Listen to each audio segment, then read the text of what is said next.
Tonight. I don't think I have to do a lot of introduction for you about who Ravi is, but let me just, in case some of you have wandered in here and you don't know why you're here and what's going on, let me just share a couple of just details about Ravi. Ravi has spent the past 45 years commending the Christian faith and addressing life's greatest existential questions of origin, meaning, morality, and destiny with eloquence and grace.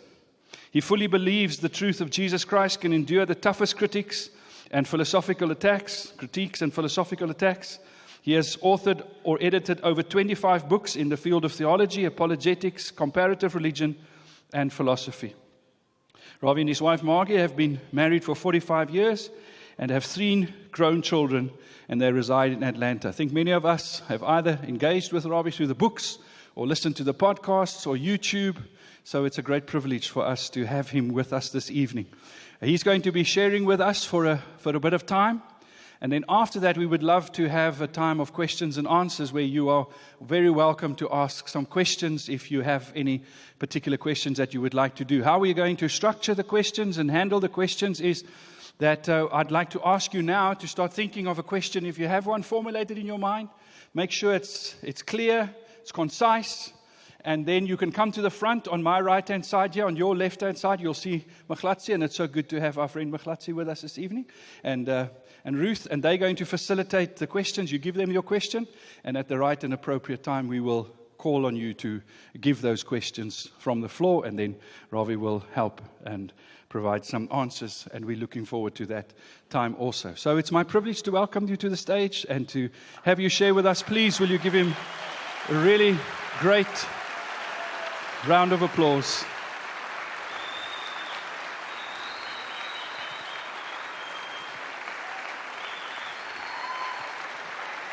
Thank you so much. Thank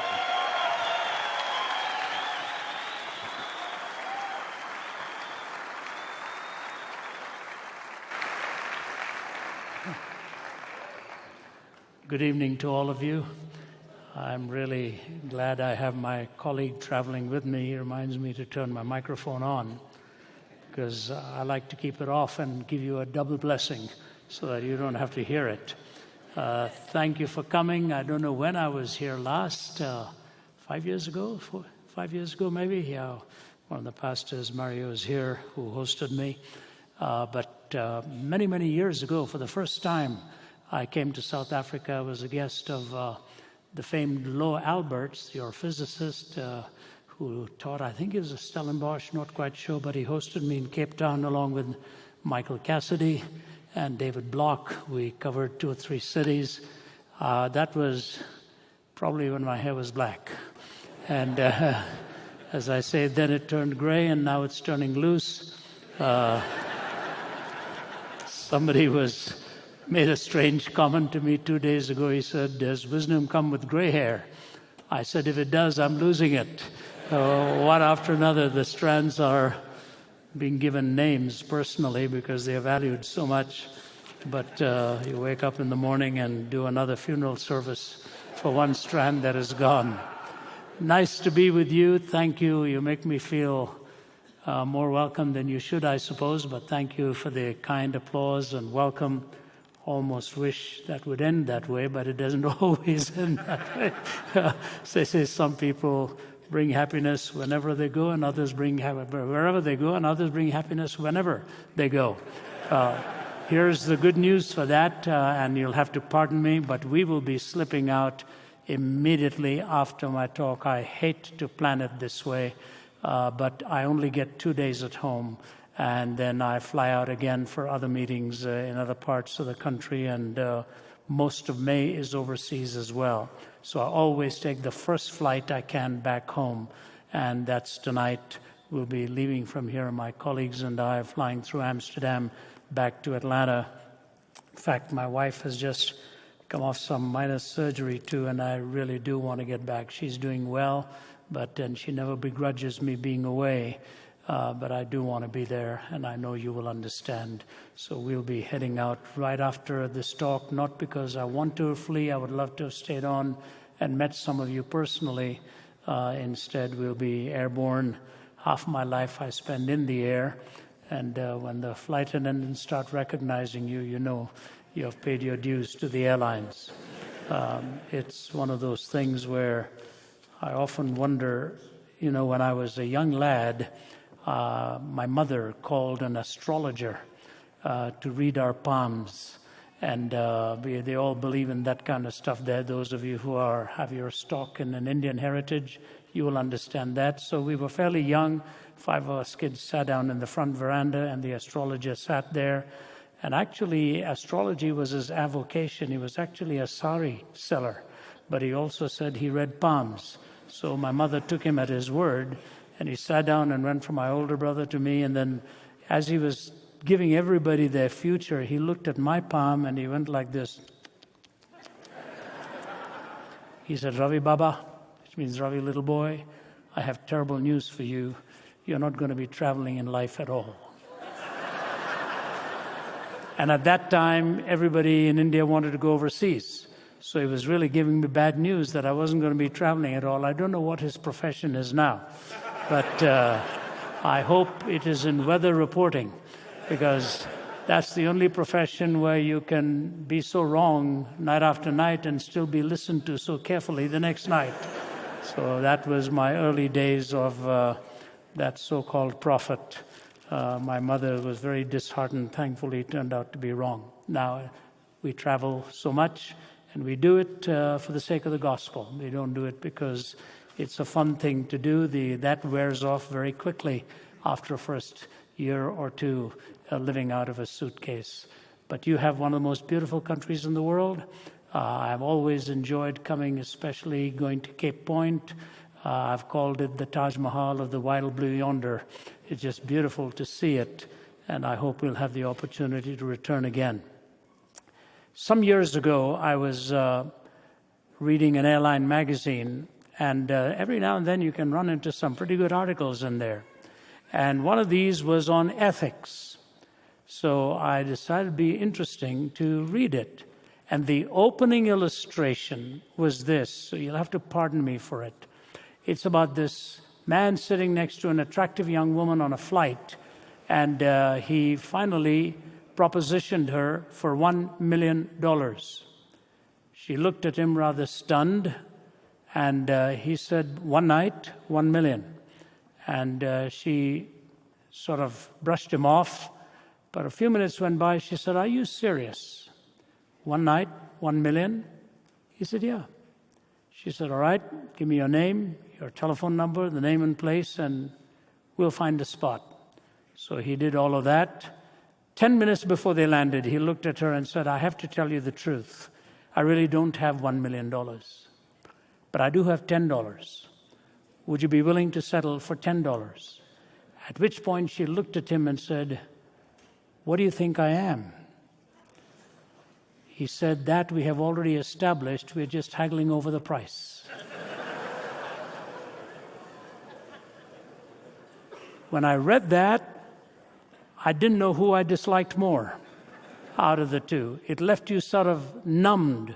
But he was introducing an idea that as far as ethics goes and values go and goodness goes, everybody has a price.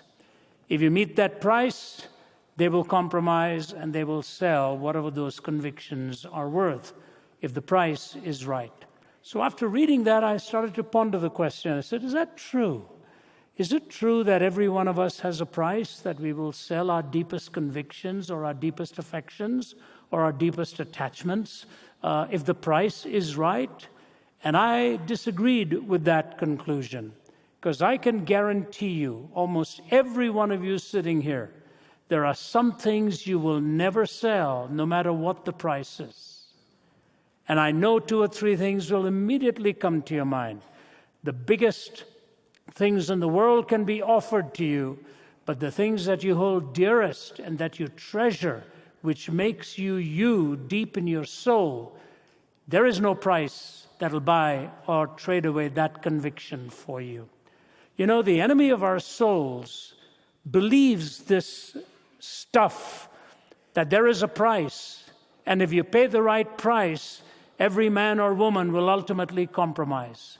And sadly, Politicians have been poor examples in this.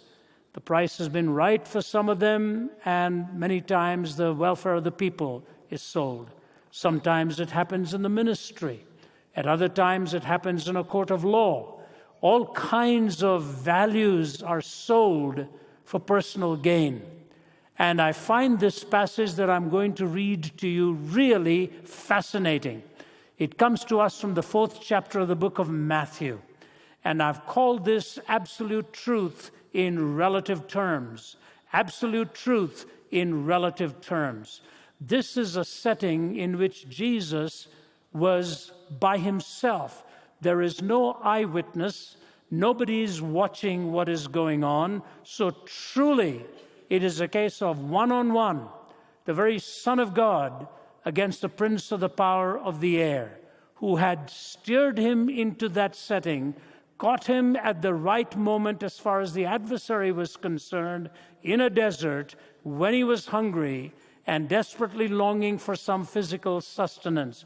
It's a fascinating series of temptations. If you understand what's going on here, you will understand that in some way, all of us meet these very temptations, because it starts off with materialism and ultimately moves to the threat of your spirituality.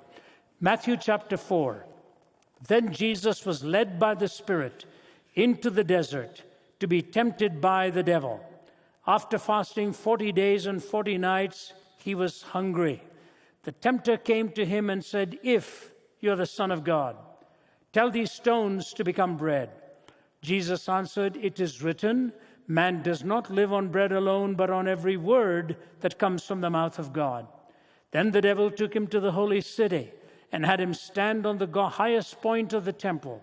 "If you are the Son of God," he said, "throw yourself down, for it is written, he will command his angels concerning you, and they will lift you up in their hands, so that you will not strike your foot against a stone."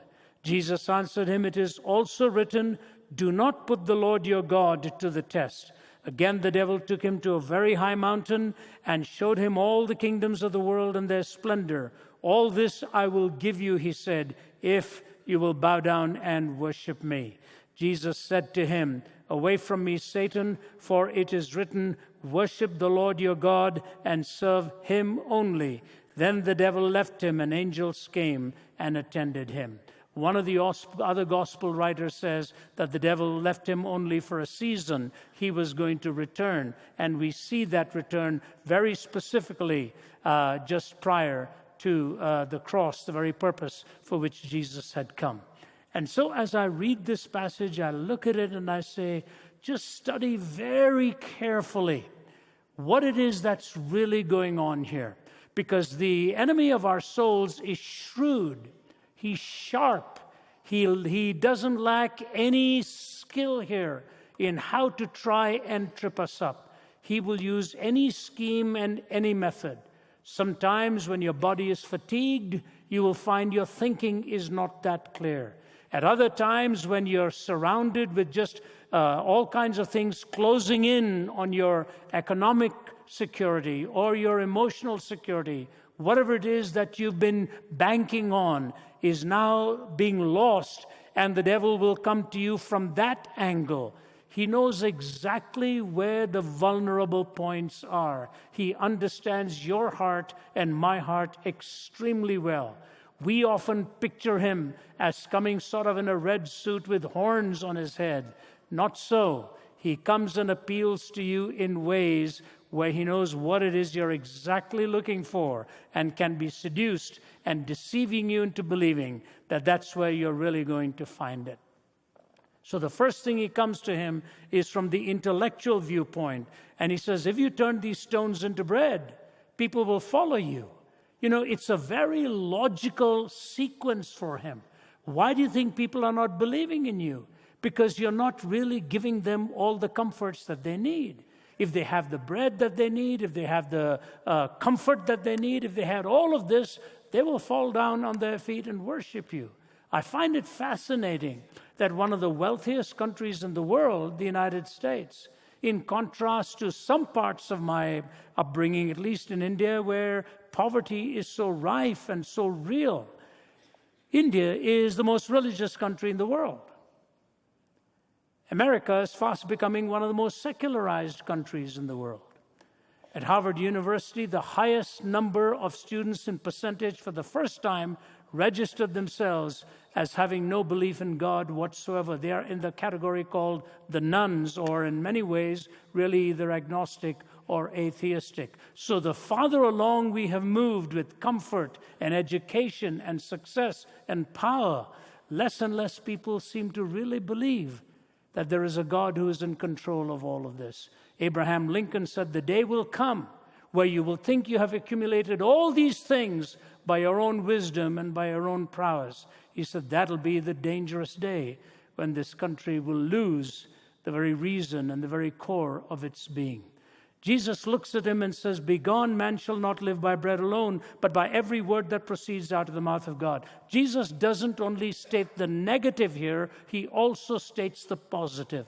Let me take the negative for the first instance and say to you why it is we cannot live by bread alone. Physically we may, but the inner man, the inner being that we are, has something far greater than just material goods.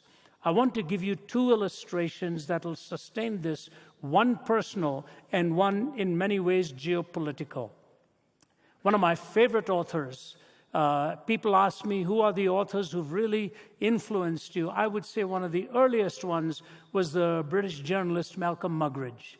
And the reason Muggeridge influenced me was not just in his ability to unpack some very real themes, but the way he became a master of words and language, so that with poignancy he would use a precise word in which to open up an idea and stir your imagination. He once made the comment that when he stands before God, he was going to have to ask for forgiveness for being so fatally fluent.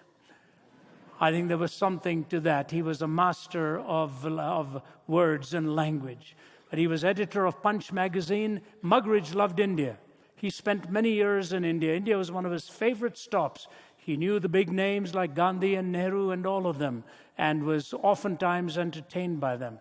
But Muggeridge was an indulgent, sensually driven man. Everything for him was open game in terms of humor. Some of the most profane things often came from his pen. But one day he says he got out of his room where he was teaching in the south of India, teaching journalism. It was at dawn. And he went over to the river to have his bath. As he was about to get into the river to swim, he looked way out into the distance, and the sun had just risen, the light still somewhat golden. But he saw the silhouetted figure of a woman way out in the distance, also entering the waters, and he was quite sure she was unclad. Muggeridge's mind began to twirl, and all kinds of ideas came into his mind. He started to swim in her direction. And in his own version of it, in his first volume of his autobiography, The Green Stick, A Chronicle of Wasted Years, he says, as he was swimming towards her, something within him kept saying, "Don't do this, don't do this." But he swam harder and harder till he approached her. And as he came literally within touching distance of her, he put his head out of the water to shake off the water to get a good glimpse at this Indian woman who had just come into the waters herself. He saw a woman covering herself like that, shocked that somebody was so close to her with total disregard for her privacy. But then what shocked him was even greater. He realized he was looking into the face of a woman with leprosy. He saw the fingers were eroded, the nostrils were not there, the lips were not there, and he just nearly was sick to his stomach as he saw her. And he made some glib comment about how hideous and how ugly her body and her countenance were.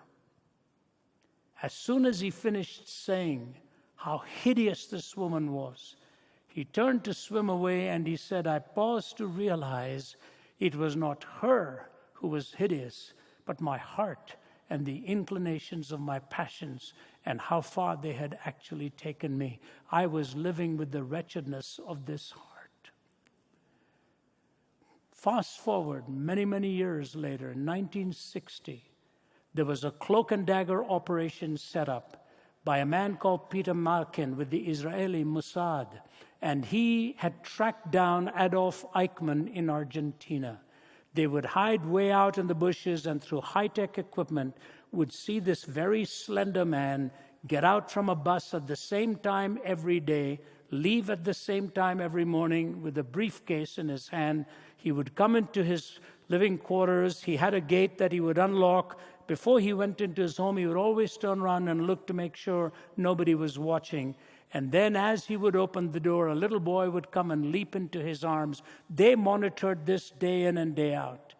Till one morning, as he was leaving for work in the morning, Peter Malkin, with some of his colleagues out there, had a syringe ready in hand, jabbed it into his upper arm, instantly knocked him out, and in an incredible way smuggled him out of Argentina back to Tel Aviv and Jerusalem for the trial. The story is told in a book called The House on Garibaldi Street. When they got him there, Malkin was determined to honor what he was told, not to question this man. So he didn't do it on their last train journey. But just before they got off, he couldn't resist one question. So he went into the compartment where Eichmann was, all bandaged up and unable to move because of the way he was medicated and so on. But he waited till he regained a little bit of his clarity, and he looked at him and he said, "Mr. Eichmann, I used to see a little boy coming and leaping into your arms. Who was that?" Eichmann said, "That's my son, Ricardo." He said, "How old is he?" He said he was about 4 or 5. He said, "You know, Mr. Eichmann, I had a nephew that age, and you killed him. Under your orders, my nephew was killed. Can you tell me what's the difference between," Peter Malkin told Eichmann that, "my nephew was killed by you." He said, "Can you tell me what's the difference between my 4 or 5-year-old nephew and your son?" Eichmann just put his head back and thought and thought and thought, and he looked at Peter Malkin and said, "My son is not Jewish."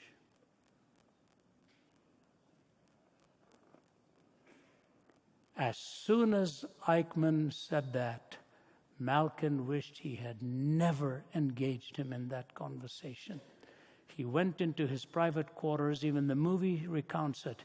He put his face in his hands and sobbed his heart out, unable to explain what this hatred was from this man whom he had never met, all because of his ethnicity and his race. And you know, Hannah Arendt wrote a book on the trial and execution of Adolf Eichmann. Her last paragraph is worth the book. Many scholars have questioned whether she got all the facts right or not. But Hannah Arendt ended by saying this was a closing of a gruesome chapter revealing the banality of evil, the trivialization of evil. Get a note of that phrase. This comes from an existentialist author talking about a Nazi man and a Jewish person in interaction, the trivialization of evil. What does that mean? That can only mean that the fangs of evil are so real and so destructive that if you trivialize it and you minimize it, you've actually called for the slaughter of people in the masses and the numbers and in the millions. Evil is a real force in our world. Evil goes beyond sin. Sin is what Muggeridge saw in himself, that he was violating his own conscience and violating the inner law of respecting the body of another person, and not that it was inviolable. You cannot plunder another person's body like that. He saw the sin in his heart. Evil goes beyond that. It goes beyond the individual effect to the destruction of others. That's where evil really goes. That's why I want you to understand when we use these terms interchangeably, they're all ultimately based on the fact that there is a transcendent moral law that God has given to us. And when you take the 10 Commandments, it can all be reduced to basically one phrase: the sacredness of life, the sacredness of your word, the sacredness of your marriage, the sacredness of your property, the sacredness of your relationships, the sacredness of what you own and how you tithe and how you give. And when you make evil trivial, you don't only violate what is in your heart, you ultimately violate other people as well. Jesus could very easily have turned that stone into bread. In fact, there were times where he took just the lunch of a little boy and fed thousands at the same time. He could have done it. He could very easily have done it, but he didn't buy into the seductive lie of relativizing the absolute that Satan had given to him. A text without a context becomes a pretext. And Jesus said to him, that man shall not live by bread alone, but by every word that proceeds from the mouth of God. So the alternative here that Jesus is giving is not just telling you that you don't live by bread alone, but that the word that he has given to you and me, the propositional truth that he's revealed to you and me, in them there is life. That's the reality that describes who you are, how you think, why we are here, and why God had given to us his written word. This is something that, philosophers don't easily like to understand, but or even deal with. But the scriptures in Romans 1 give us the trajectory. It moves from rejection to alienation to domination to condemnation. Rejection of God's law to alienation from God to domination of that evil passion in your heart and ultimately to condemnation. That is the four-sequence thing that sets into your life and mine. You reject his law. You get alienated from God, and then you get dominated by living for self, till ultimately you bear the condemnation of a law that you and I had violated. This realization is a hard thing to come by because it ultimately is seen as a humiliation of the human being. It is not. It is a humbling of the human being, not a humiliation of it. And if you do not have a humble heart, pride will ultimately destroy you and bring you down to humiliation. God alone knows how to humble us without humiliating us and to exalt us without flattering us. Those are the words of the famed English writer E.M. Blakelock, who says, God alone knows how to humble you without humiliating you or to exalt you without flattering you. The first time I realized how wretched my own heart was, and I'd not really gone the way that I was raised in a very sheltered upbringing. We never crossed certain boundaries, more out of the fact that we were dead scared of our father to do anything else. And so growing up in India till I was 20, I don't recall crossing any line that today people talk about so much. But it's not because I was such a righteous guy, just that I was afraid of falling into the hands of my dad. And so it was. But at age 17, on a bed of suicide, when the Bible was brought to me, and I realized how helpless I was, how lowly I had come, that not only had I not known how to live, I didn't even know how to die. Satan's temptation was for materialism. Live with bread, live for matter, live for everything that is substantive, and you will find happiness. Jack Higgins, who wrote the famous book, The Eagle Has Landed, was being interviewed some years ago, and he was asked this fascinating question: what is it that you now know that you'd wished you'd known as a younger man? He said, what I now know that I'd wished I'd known as a younger man is that when you get to the top, there's nothing there. When you get to the top, there's nothing there. The loneliest moment in life is when you have experienced what you thought would deliver the ultimate, and it has let you down. Some of the most distraught people I have met are those who have attained the pinnacle of success. Some years ago, I used to do a lot of chapel studies with the Atlanta Braves. My friend was the chaplain at that time there, and so he'd invite me in. When you come to the MLB, the Major League Baseball players, most of the teams have chaplains. And before the game is played, the visiting team is invited to come and listen to the guest speaker. It's only about a 10, 12-minute talk. And then the home team listens to you. And then they go out and have a great time beating up each other. But here they are, they're listening to you. And I spoke to them on the problem of pleasure. I began my talk by saying, I watched you boys coming in. You got muscles like watermelons. I said, me walking in here is the only fellow that fails the physical. I said, you guys can hurl a ball at a speed that I wouldn't even known that it's been thrown. I can't beat you at baseball. You're pros. I said, but I'll tell you what I've done more than probably most of you have. I have lived out of a suitcase and lived away from home more than half my life. I want to talk to you about how to live away from home. Those boys leaned forward and started listening. One of their biggest paid sluggers, handsome guy making a multi-million-dollar contract. The player stood up to walk away, and he came over towards me and put his hand behind my neck like that. He said, I need to talk to you. And my travel associate, sensing that this was something so personal, moved away. And he looked at me and he said, Ravi, I have more money than I ever thought I would, but I have less things of value than I've ever had. I have more money than I ever thought I would, but less things of value than I ever had. To you young men, don't chase pleasure. Don't chase pleasure. You'll be trying to catch up with a shadow that you will never catch up to. And in fact, I can guarantee you it will let you down. You are not ultimately matter. You are made for spiritual fulfillment. And so Jesus says, man shall not live by bread alone, but by every word that proceeds from the mouth of God. The temptation to the intellect was dismissed away with materialistic flaws.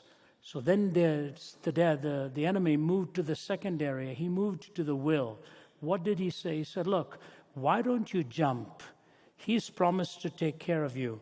Why don't you jump and see if he will honor what he has promised you? This is the temptation to the will. This is utilitarianism, using God for your purposes. So the first one was the temptation to materialism. Second one, the temptation to utilitarianism, not in the strictest sense that you would have the Bentham and Mill version of utilitarianism, but I'm talking here about the version of using God, utilizing him for your own purposes. And Jesus gave him a remarkable response and said, no, you shall not tempt or test the Lord your God. What he's really saying is, you don't understand how God works. If you're coming to God to use him for your purposes, you're really not coming to God. You have become the God of God.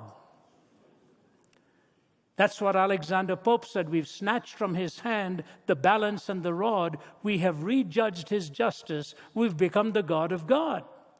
We tell God when to deliver. We tell God when to do and what to do. We use him like a slot machine and say, now you deliver. Today it's a hurting leg. Tomorrow it's a hurting family member. Another day it's a hurting finances. You better deliver.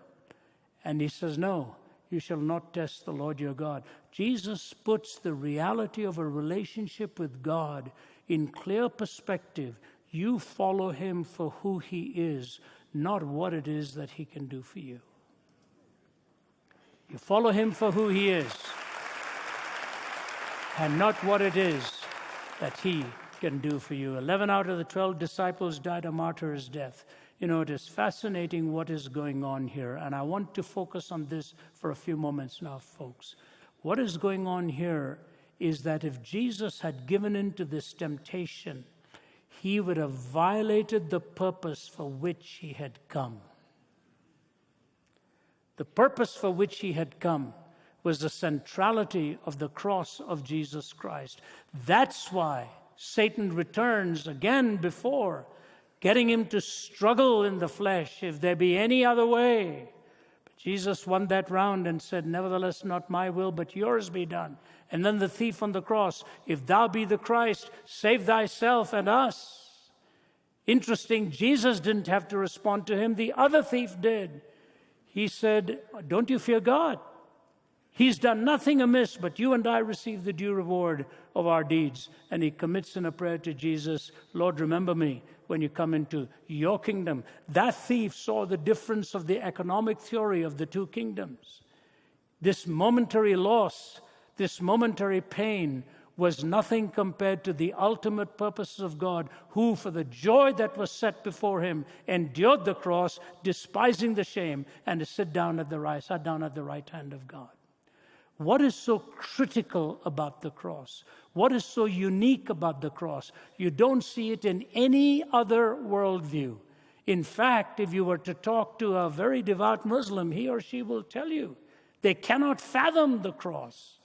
They don't understand it. How can God be so humiliated before his own creation? And even they go so far as to say he didn't actually die on the cross. They are the only ones of all of the historians in the world who deny that Jesus was even crucified. The Jewish historians tell us that, the pagan historians tell us that, the Greek historians tell us that, the Roman historians tell us that, but for them it just seemed incalculable that how could a mighty God do something like that to his own son. You know, there's a story told of a little guy who was sitting in a bus years ago in the United States. And there's a big African-American man who was sitting next to him. This little guy gave him a little hip shrug. So the big guy moved. Gave him another hip shrug. The big guy moved. He kept doing this till the bus stop came for the big guy, and he put his hand into his pocket and took out a card and gave it to the little fella. Joe Louis, world heavyweight boxing champion, who had enough strength in his fist to hit through the side of a bull. Here's a pipsqueak of a guy shoving him around. Who showed greater strength? Who showed greater strength? I was talking to a sheikh in Ramallah. Some of you may have heard me tell this story. It was one of the most moving moments in a conversation that was intensely so problematic to even try to say what you wanted to say. But he was fists flailing. He'd spent so many years in prison. He was angry with all of that was going on. And at one point, the Archbishop looked at the five of us and asked us to ask him a question each. We'd already been there a protracted period of time. I asked my question, and I didn't like his answer. I asked my question, and I didn't like his answer. And I told him that. I said, Sheikh, you and I may never meet each other again, but we are sitting here in Ramallah, and I am the guest of the Archbishop of Canterbury. He's asked me to come with him. But I do want to say to you this. Not far from here is a hill. 5,000 years ago, a man by the name of Abraham took his son up that hill in order to offer him as a sacrifice to show his faith in God. Do you remember that story? He said, yes. I said, please, let's not discuss which son. Let's just agree he took his son up that hill. He nodded his head. I said, but as the axe is about to come down, what does God do? Stops the arm of Abraham. He says, stop. I said, what does God say? Abraham said God told him that God himself would provide. So he takes the son back. I said, Sheikh, 2,000 years ago, God kept that promise very close to where you and I are sitting. God took his own son up a hill called Calvary. And this time the axe did not stop.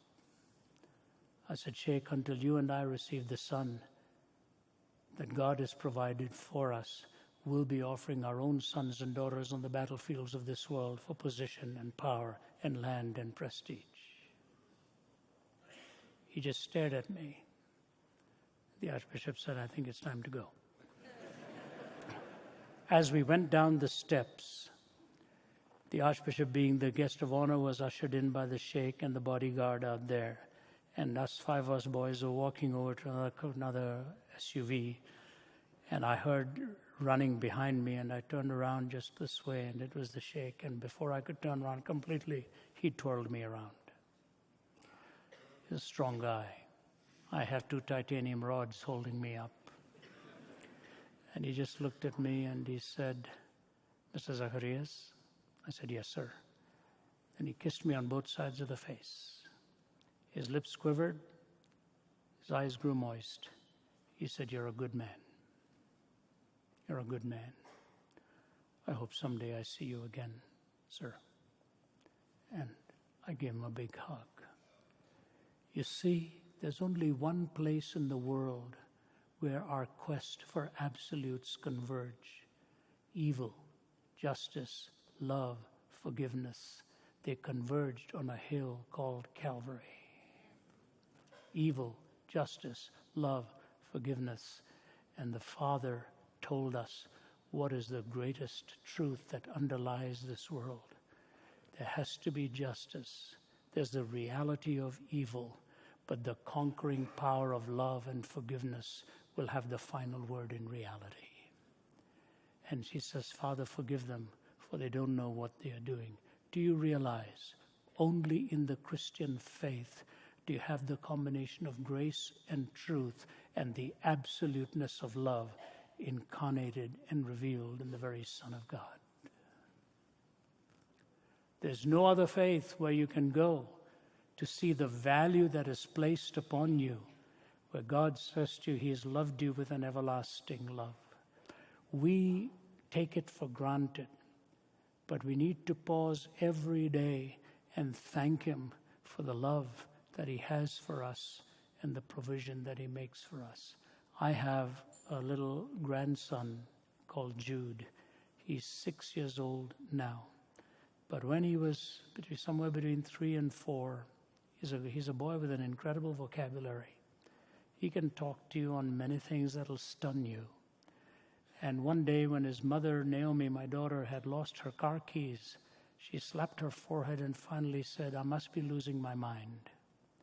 And this wee little guy comes right in front of her and he says, Mommy, whatever you do, don't ever lose your heart because I'm in there.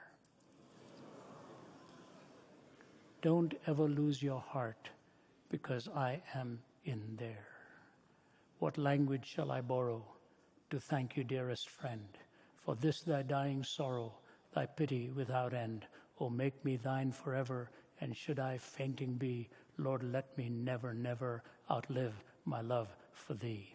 I sometimes think about the cross and shut my eyes and try to see the cruel nails and crown of thorns and Jesus crucified for me.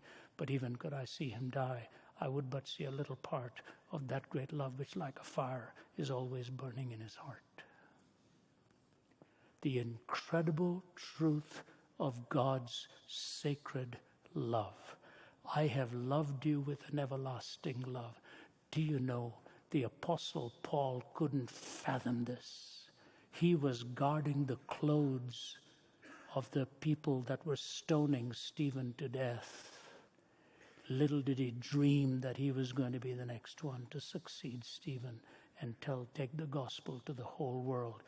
He came to Christ differently to any of the other disciples. They all came to Christ, birth, life, death, resurrection. He came in the reverse. He saw the resurrection, and that's why he said, that I may know him, the power of his resurrection, and the fellowship of his suffering, being made conformable unto his death. He fathomed the resurrection. He could not understand the cross. He made it his entire life pursuit to try and understand the cross. Henceforth, let no man trouble me, because I bear on my body the marks of the Lord.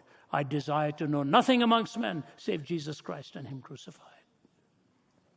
To him it became the centerpiece and the cornerstone that the cross of Jesus Christ is what he took to the globe, to the world, and the entire Western world got the message from him and then on through St. Augustine and so on and so forth. He wrote for us 1/3 of the New Testament. I say to you, the more people see the love of God in you, the more they will understand the cross. The less they see the love of God in you, the less they will understand the cross. Because that is the imperative. And he says to him, Begone, you shall not test the Lord your God. Reversed it. We have made evil to be attractive and full of charm, and good to be boring and flat. We've reversed the poles, like reversing the pole of an electric current. And you know the consequences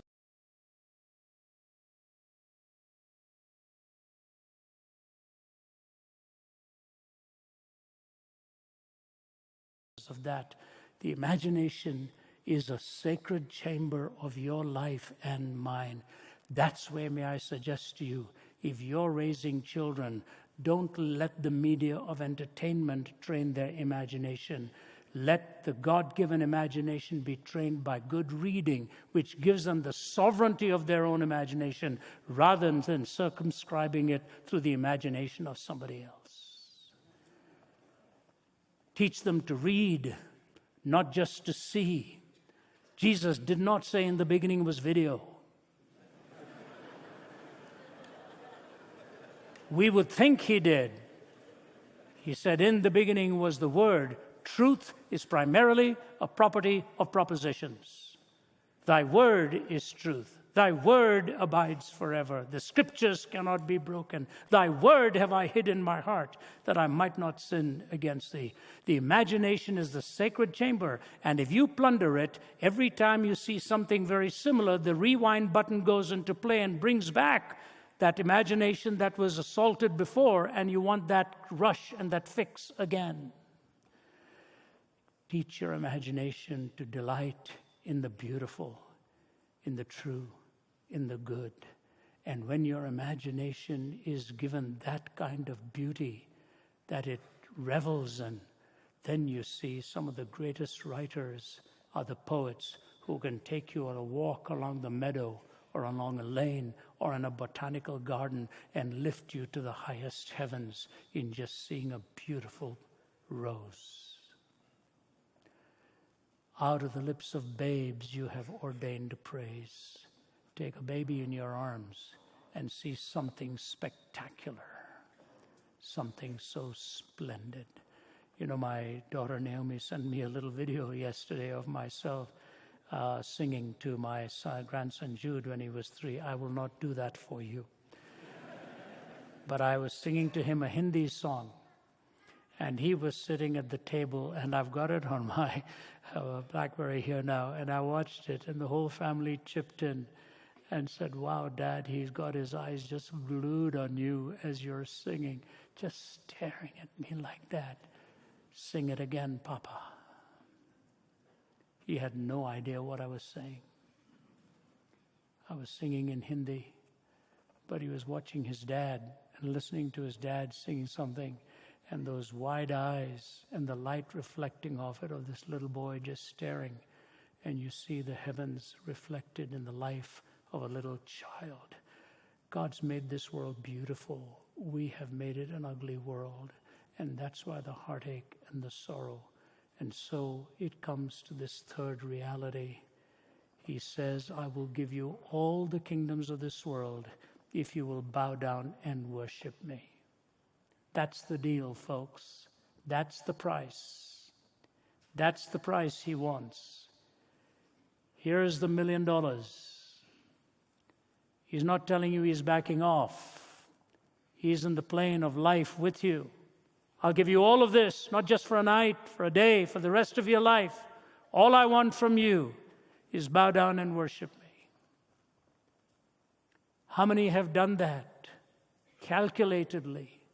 And walked away and said, it wasn't there. A man who took his life in Las Vegas left a note on his night table. Here, there are no answers. What is God saying to you? What then does he want from you? You know, our Festival of Thought is focused on origin, meaning, morality, and destiny. I just want to take this one thought on meaning. And by the way, it's so wonderful to have my colleagues here. I meant to introduce them earlier. And especially good to see you, Winston Malatse. He's our director in Africa. Get behind this man. He's a wonderful apologist and has his team put all of this together here. But the idea of meaning that you look for, that I look for, it's not just a case of translation. It's a case of what is the glue that holds your life together? What is that fundamental imperative that motivates everything else? What is the one reality that pulls together all other realities? The Greeks searched and searched and searched and never found the answer. They looked for one answer that they desperately longed for, finding unity in diversity. That's why they started the universities. To find unity in diversity. Ask an average university student today if he or she has found unity in diversity. They come from pluriversity today. Nothing is fitting together. Nothing is coming together. In fact, some of the universities of the world are the most restless spots on the face of the earth because they've lost the queen of the disciplines. No, it's not science. No, it's not mathematics. No, it's not religion. It is the reality of God himself, the theos and the logos. That's why we ultimately called it theology. Religion alone won't do it for you. Religion may be a path that you enter into. The queen of the disciplines is understanding the message of God as he revealed it in his Son, Jesus Christ, and offers to indwell within you through the Holy Spirit. Religion is the path of looking for God. The Christian faith is the path of God looking for you. I fled him down the nights and days. I fled him down the arches of the years. I fled him down the labyrinthine ways of my mind, and in the midst of tears I hid from him. Adown titanic glooms I sped, adown amidst running laughter from those strong feet that followed after. Ah, poorest, blindest, meekest, I am he whom thou seekest. Thou dravest love from thee that dravest me. He's pursuing you. He's following you. And he says, I am come that you might have life. The Greeks never found unity and diversity because the Greeks, all goodness was abstraction and theory. It took the Hebrews to remind us that the great I am is the one in whom all goodness is rooted. You will never find unity and diversity on the outside until you find unity and diversity on the inside. And that unity comes from honoring God that gives you a love for the diversity around you and that instructs what is good and what is true. That's where you will find unity. As I see in your face and see in your countenance the very image of God, it's because he transforms my heart and he transforms yours. Worship. So let me close. How do you find this? Archbishop William Temple defined worship in these words. Worship is the submission of all of our nature to God. It's the quickening of conscience by his holiness, nourishment of mind by his truth, purifying of imagination by his beauty, opening of the heart to his love, and submission of will to his purpose. All this gathered up in adoration is the greatest expression of which we are capable. Quickening of conscience by his holiness, nourishment of mind by his truth, purifying of imagination by his beauty, opening of the heart to his love, and submission of will to his purpose. All this gathered up in adoration is the greatest expression of which you are capable. No pleasure in the world will ever give you that. Only at his right hand are pleasures forevermore. We have a teammate with us, comes from Australia. His name is David Bennett. One of his books is about to be released. It's called The War of Loves. David tells his story of what he has struggled with all his life. He's an amazing man. My colleagues know him. He's a lovable guy. When he walks into the room, he brings electricity into the room. But you know what? He said while he was running on the wrong track and running in the different direction and pursuing all kinds of amorous relationships, he said one day sitting in his room, as he had finished reading another book, and he wept and wept and wept and cried out to God. He said, the presence of God filled me from head to toe, and I knew right then no experience in this world could ever match that. No experience in this world could ever match that. You know, about a couple of years ago, I was in Sydney, and I met his father and mother who just came to say thank you, although his dad was still struggling with the faith. I saw David 2 weeks ago in Oxford. He said, I want to let you know my dad has come to know the Lord. It's amazing. When we were in Cape Town last week, one of my colleagues, Tanya Walker, I've known Tanya. Her maiden name is Yegnazar. She's an Iranian gal, done her PhD in Sharia. I've known her from when she was 7. She said, Uncle Ravi, I had the most exciting experience this afternoon. I was invited to speak to young people. They were all believers, except one. And they'd all been praying for her for 1 or 2 years. And she showed up at the meeting. And at the end of the meeting, she came up to me and she said, "Can we talk?" She said before that conversation was over, she gave her life to Jesus Christ. One more for the kingdom. One more for the kingdom. And so I leave this with you. The temptation to the intellect, the temptation to the will, and the temptation to the imagination. Be gone, it is written. Be gone, it is written. The Word gives you the prescription to meet all of your intellectual needs in legitimate ways. Tells you how to be harnessing your will and how to train the imagination.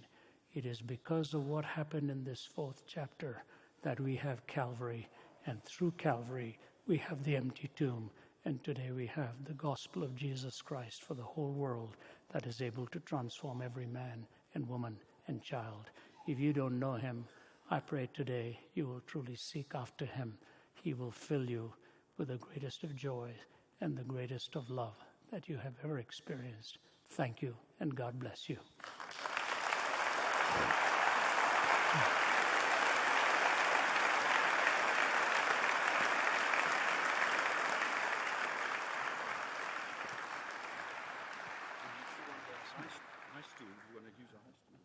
Okay.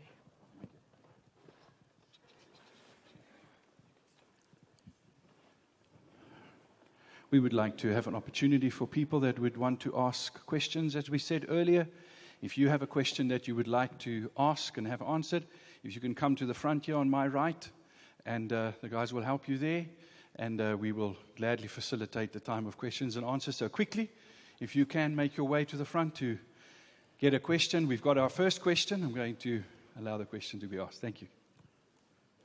Hi, hello. Sit on. And please speak clearly. I'm now 72 and all of my faculties are leaving me. Hi, Ravi. Thanks for the talk. It was great. I'm involved with the student ministry, so this is where the question comes from. As you travel through South Africa, you'll see there's a lot of inequality in the country. Many people are suffering, and through no fault of their own. One of the hot topics in our society is colonization and the effect that it's had on South Africa. And one of the questions that comes up, there's a number of young people that are leaving the Christian faith because they've seen a connection between colonization and the Christian God.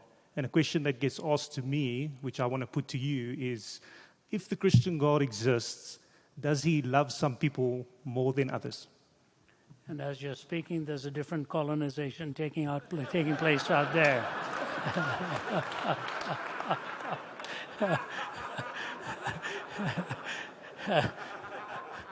It'll take eternity to get to all of those. That's what you call people of faith, right at the back there.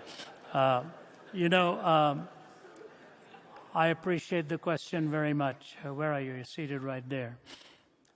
First of all, it'd be very presumptuous for me to walk into a setting like this where the issues are so deep and the matters are so painful and the memories are so raw and the reality is so undebatable. It's happened. For me to even pontificate any kind of answer would be seen very a meager attempt. But the way you have asked the question makes it easier for me to answer it. And your question is, many of them see that the Christian faith was behind all of this, and so they have tossed it out in their own process. Is there an answer in the very love of God that they did not see expressed? In many ways, India experienced the same thing, but not to the degree here.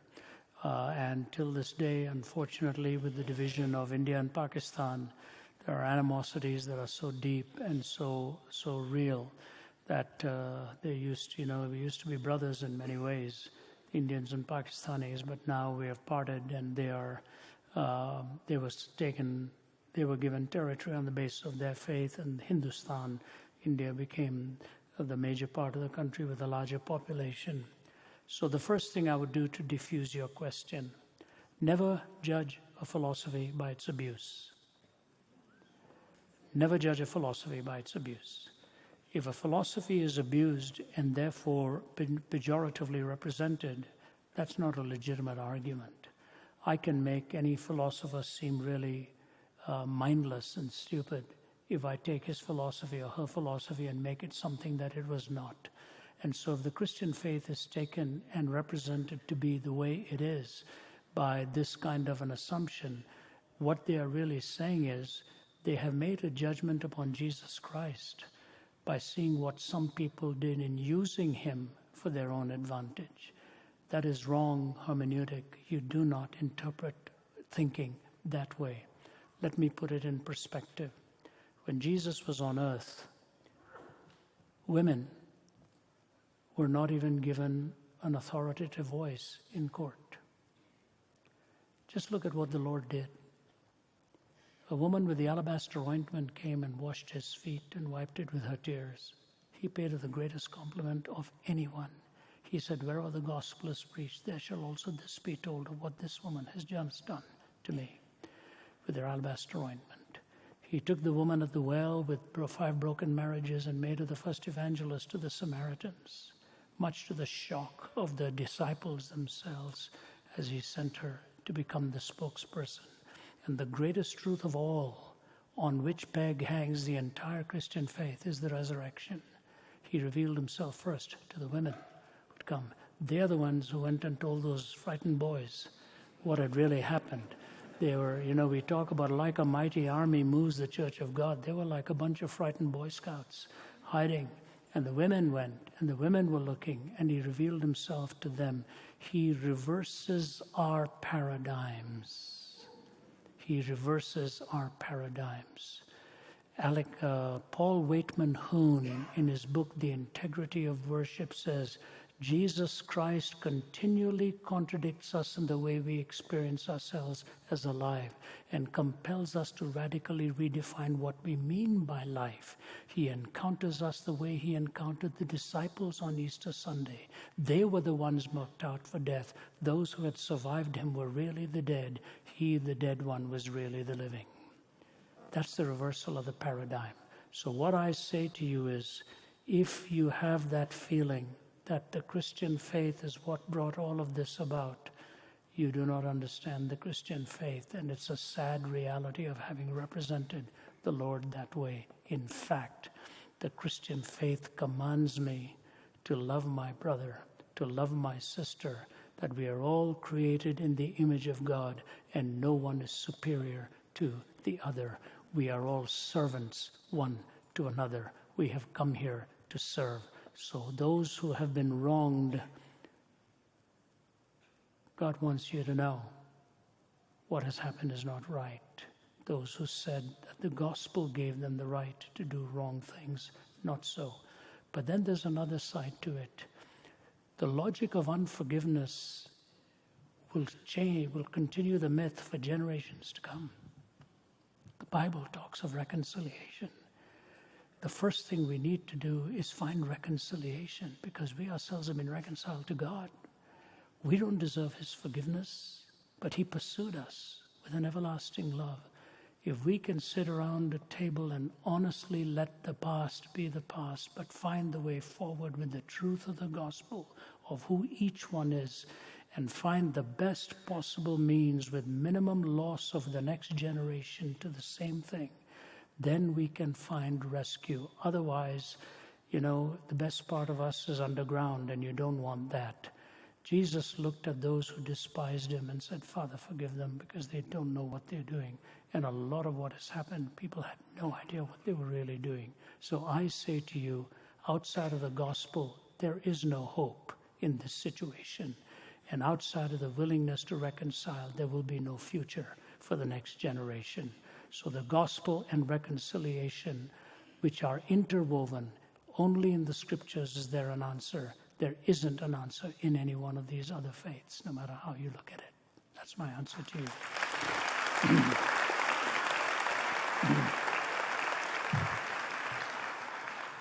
Evening, Ravi. My question is, you seem to say that morality is like this proof of Christianity that God exists or something.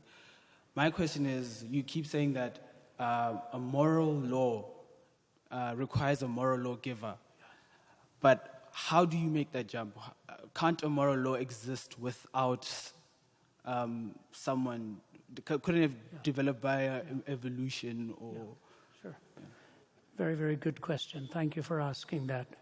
He's quoting me from a conversation I had with a gentleman in Nottingham years ago when he raised the problem of evil. And I looked at him and I said, when you say there's such a thing as evil, aren't you assuming there's such a thing as good? When you say there's good, aren't you assuming there's such a thing as a moral law by which to differentiate between good and evil? And if you say there's such a thing as a moral law, you must posit a moral lawgiver. I said, but that's whom you're trying to disprove and not prove. So he looked at me and said, what then am I asking you? I said, I'll tell you. And here's my answer to you. It's not as difficult as you may think. Every question of moral reasoning is either raised by a person or about a person. Either by a person as you're raising it or about a person, which means you're assuming intrinsic worth in personhood. Evolution cannot have that luxury. So there's your answer. Yeah.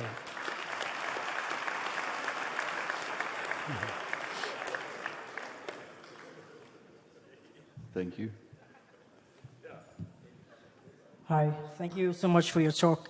My question, I guess, leads off from the previous guy's question. The sin of Adam and Eve, or the sins of Adam and Eve, explain a lot of the pain and suffering that we see in the world today. But there's other realities, such as natural disasters that wipe out communities, freak accidents, babies born with disabilities, people born with both male and female parts. And how do we link these realities with the original sin? If a mother had a disabled child, it seems almost unsympathetic to say, well, many, many years ago, somebody disobeyed God, and now we have to just deal with this. Yeah, I think if that's the way you say it, it would be very unsympathetic. There's no doubt about it. There's no doubt about it. But I think your point is well made. I understand where you're coming from. You're not just talking about the reality of personal evil. You're talking about natural disasters and the evil that comes from the elements and so on and so forth. This kind of question has enormous scope for answers.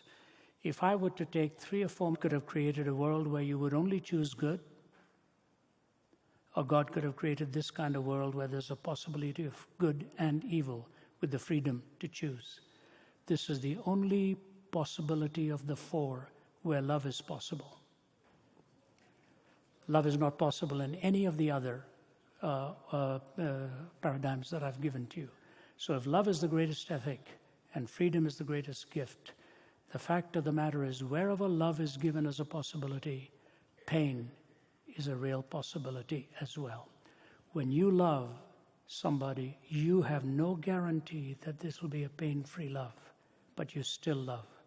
When a mother has a child, there's no guarantee that everything the child will do will be much delight to her eyes, but the person still has the child. So all I can say to you is that in the representation of Adam and Eve in the story, what Adam and Eve did is what exactly you and I would have done. What was the temptation? The temptation was not so much to not eat the fruit of the tree. The temptation was not to play God. In the day you do of this, you shall be as God, knowing good and evil. So the temptation really was don't play God. And in playing God, we end up with a world where each one of us tries to play God. And where evil comes by the freedom to reject the love of God, the only possibility later remains, through love, that God gives you and me the reality of conquering not in spite of the dark mystery of evil, but conquering through it. Not conquering in spite of the dark mystery of evil, but conquering through it. You know, if a mother takes a little child to the doctor, and the doctor is going to jab that injection in the arm, that child is going to be totally mystified. What on earth is she doing? Not only is she watching while he jabs my arm, but then she opens her purse and pays him for it. And the day comes where disease strikes, and that child is spared that disease. So I will just say to you that he will set your feet like the feet of a deer, says Habakkuk, who moved from fear to faith. He says, though there are no cattle in the pens or sheep in the stalls, I will rejoice in God my Savior, for the sovereign Lord is my strength. He sets my feet like the feet of a deer. He lifts you above the horizontal to get the vertical perspective. And it's not as simple as the way you just dismissively give a statement to a hurting mother. You actually find a way to bring comfort and love and show the love of God in that kind of a situation. I've often quoted this hymn of Annie Johnston Flint, who was with rheumatoid arthritis, cancerous, blind, orphaned, spent most of her years cradled in cushions, pillows, and she said, He giveth more grace when the burdens grow greater. He sendeth more strength when the labors increase. To added affliction he addeth his mercy. To multiplied trials his multiplied peace. When we have exhausted our store of endurance, when our strength has failed as the day is half done, when we reach the end of our hoarded resources, our Father's full giving has only begun. His love has no limit. His grace has no measure. His power has no boundaries known unto men. For out of his infinite riches in Jesus, he giveth and giveth and giveth again. He gives you strength as you endure the suffering because you understand the source of all goodness. And we as a church are called to reach out to those who are hurting and suffering and show them the love of God and give them that embrace that God wants us to give. That would be my response to you in a few moments here.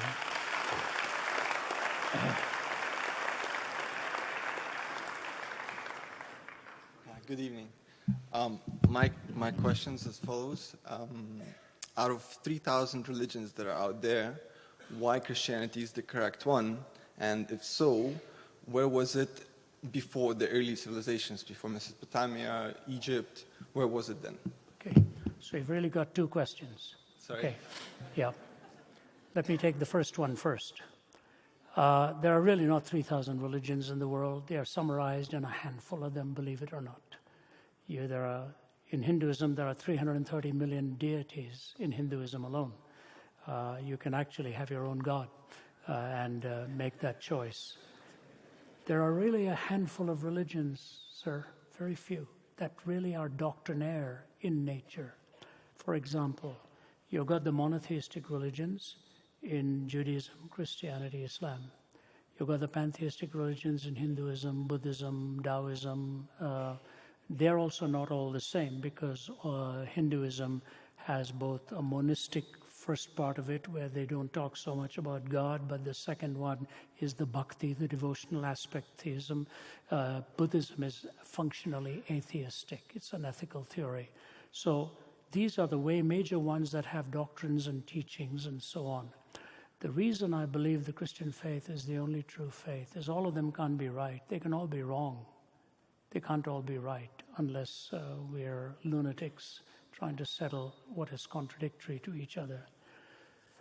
There's basically one pursuit, and that's truth. We need to know the truth. But then you move into the second category. There are two ways in which truth is actually tested: correspondence and coherence. Particular statements have to correspond to reality. All of the arguments put together have to cohere. So we've got 1 and 2. Now we've got 3 in the making here. When you talk to a philosopher, he says there has to be logical consistency, empirical adequacy, experiential relevance. Truth, correspondence, coherence, logical consistency, empirical adequacy, experiential relevance. We've got 1, 2, 3. Now you've got 4. What are the questions? Origin, meaning, morality, and destiny. Okay. Now you've got 5, and I'll end with that. It actually takes 5 distinctive disciplines to truly scrutinize these 4 areas, from philosophy and theology and science and anthropology and archaeology, which is why you're really raising the question. Take all these disciplines and how do you arrive at this? When you take the answers of Jesus, he is the only one, I believe, who meets these first 3 tests: to get to the truth, to meet correspondence and coherence, and then to be able to answer the 4 questions of origin, meaning, morality, and destiny, but to do it with logical consistency, empirical adequacy, and experiential relevance. See, the Bible is just not a book about theology, about your life and mine, where we find the answers. Your question is so critical for us to understand, really. It's at the base of all other questions. The Bible is a book of geography. The Bible is a book of history. The Bible is a book of a narrative, and it has taken 66 books with 40 authors over 1,500 years, all of them pointing to the same. Abraham came from the Near East, and he looked for a city whose builder and maker was God. God, the Bible says, who in diverse manners and at sundry times has spoken to us through the prophets, and these last days has spoken to us through the Son. You go back even to the ancient Hindu scriptures. If you go to Calcutta today, to the temple of Kali, you will see sacrifice being offered. It's one of 2 centers in India where sacrifice is offered. I dare you to ask the priest, why are you doing this? He doesn't really give you the answer. But the man comes with a white kurta pajama, brings the goat, anchors it there, chop of the blade, he bends down, touches the blood, puts a mark on his shirt, and he goes away. The covering of blood has been a historic reality for centuries, even before the coming of Christ. And I'll close with one simple illustration. And we have authored a couple of books on this. One I've called Jesus Among Other Gods, and with my colleague Vince Vitale, Jesus Among Secular Gods. I urge you to get it, and if you'll see my friend, my colleagues there, give them a mailing address, we'll mail it to you with our compliments. But the closing, what I was going to do was this. Some years ago, some terrorists came into Mumbai, 2 hotels basically, blew open a lot of lives, just killed them. I was there shortly after that, staying in one of those very hotels, and an Indian actor who was actually English-born was being interviewed on television. He had an amazing story. He said, I was there. I was in the Taj Mahal Hotel. I was in the dining room. I was having dinner with my friends. All of them were slaughtered. We all ducked for cover. And as I was there with the huddle beneath the table, all of my friends were dead. And I heard footsteps. I knew it was the killer. He came right beside me and stared at this pile of bodies. And I cannot figure out why he never pulled the trigger. And the interviewer said, have you any thoughts on it? He said, there's only one thought. Seeing me covered by the blood of others, he took me for dead and moved on. The reality of a blood covering goes back through ancient religions for centuries. The Lamb of God that takes away the sin of the world, the Lamb without spot or blemish. He is the truth and takes the 4 questions and answers them with correspondence and coherence. That is my brief answer to you. Thank you, sir. One more.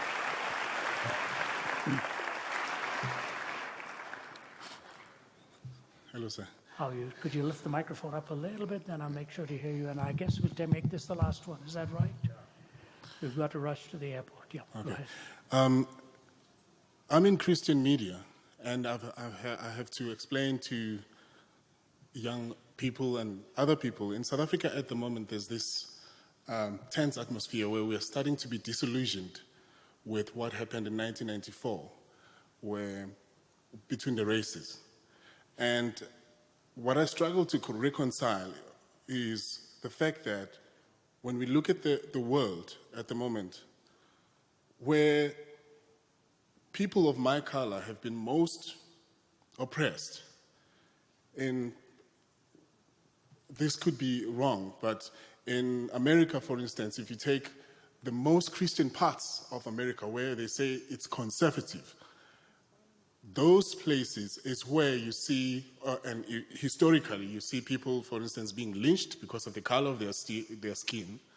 And these are the people who hold dearly the Christian values. And if you look at, the gentleman mentioned countries like the West, countries like, yeah. Okay. So what I want to know is, people look at this and saying, okay, that's where the gospel had the most impact. That's where people call themselves Christians. But that is where the people with the color of my skin have been most oppressed. Lynching, and South Africa, when it called itself a Christian country, that is when it oppressed people the color of my skin. So I want to be able to explain to young people, how is this possible with the impact of the gospel in those areas, in those peoples that oppressed people who look like me? Thank you. You know what? I'm going to say something that I might regret I'm going to say.